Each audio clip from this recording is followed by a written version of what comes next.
హరే కృష్ణ అందరికీ. విషాదంలో మునిగిన అర్జునుడు ఏమంటున్నాడో చూద్దాం.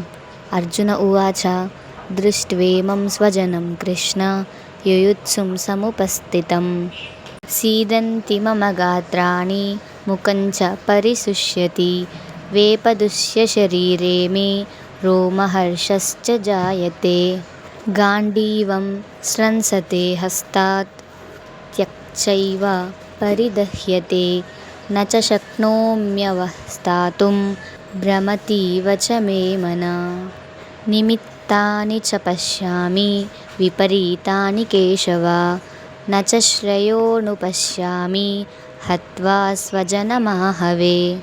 తాత్పర్యం: కృష్ణ, యుద్ధం చేయగోరి సమావేశమయ్యున్న నా స్వజనాన్ని చూసి నా అవయవాలు శిథిలమవుతున్నాయి, నోరు ఎండిపోతున్నది, శరీరం వణుకుతుంది, రోమాలు నిక్కబొడుచుకుంటున్నాయి, గాండీవం చేతిలో నుండి జారిపోతున్నది, చర్మం మండిపోతున్నది, నిలబడడానికి శక్తి లేదు, మనస్సు గిర్రున తిరిగిపోతున్నది.